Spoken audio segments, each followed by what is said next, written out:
Welcome to Gerald Green Poetry. Here's a poem called Trill. I'm sure you'll enjoy.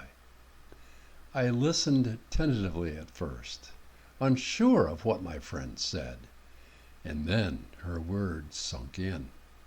A bold and daring plan. Her calendar looked like an unmade bed, confused and twisted, now with 2 commitments tomorrow night. Would I substitute for her in the annual concert, join the Valley's symphony, and wear her formal dress? Sit on a wooden chair and smile for 3 songs by Wagner, and in the 4th by Debussy, play the Irish whistle, just 1 trill. I hesitated at the brave suggestion, blushed at the thought of such a feat. She plied me with more drinks that juiced my courage, forcing agreement from some hidden chamber. Orchestras, I've noticed, consist of serious people who seldom smile, so I followed 4 of them into the building with no attempt at conversation. I found the flutist section and sat in the 4th chair from the right, in the 3rd row, pretending to look relaxed. Nods of greeting surrounded me as more and more musicians arrived, each looking more stern than the one before.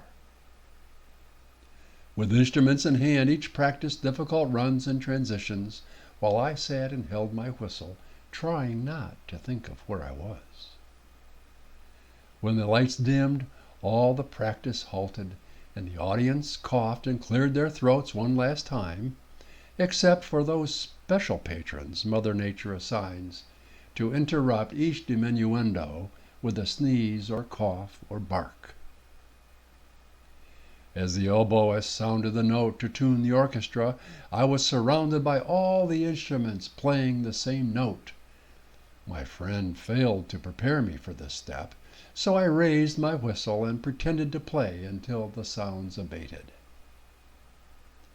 Beads of sweat formed above my eyebrows, but when the conductor arrived, distraction allowed stress to recede as he looked at us and frowned.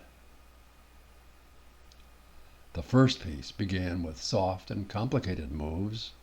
With flutists swaying to my left and right, I could not help myself and joined them, showing support for the sake of art and camaraderie. The second song, much different than the first, turned the conductor into a violent man, his baton jabbing, pointing, and slashing, his long white hair flying when his head jerked in time with each crescendo.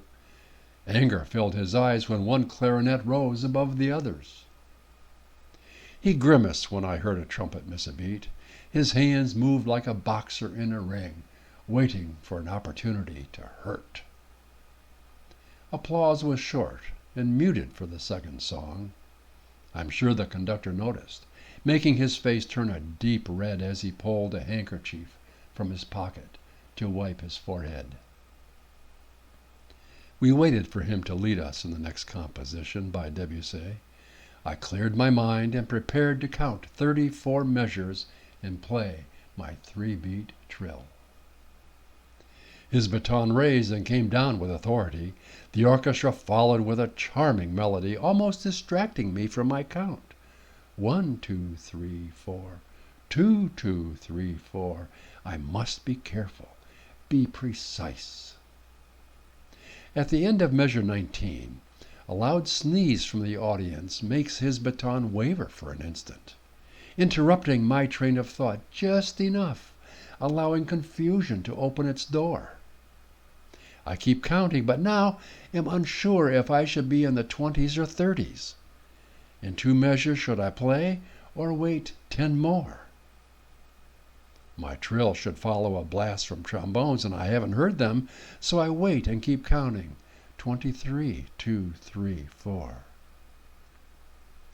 The conductor looks at me, looks directly at me, as if I missed my trill, and then he scowls at the bassoonist for a moment, making his baton poke in his direction. I want to count with accuracy. I try to count with accuracy, but now I'm not sure where I am. I'm totally lost in this forest of notes. He looks at me again, like a parent who smells a silent fart. With pursed lips and piercing eyes, I look down, embarrassed, afraid, no longer counting but waiting for the trombones. I watch them raise their instruments to their lips, and then it happens. I hear their blast, and know in 4 beats my trill will make its beautiful entrance. 1, 2, 3, 4. I play my trill without opening my eyes, afraid to look at the conductor's face. Sweat runs down each cheek, but my heart keeps racing for 2 more measures before I dare open them and look up past the baton into those eyes glaring in my direction. I now hear the trombones blast a more familiar run and realize my trill was early and should now begin. Panic raises my right hand to my mouth, and in an attempt to stifle an unexpected and violent cough, replacing Debussy's trill. End poem.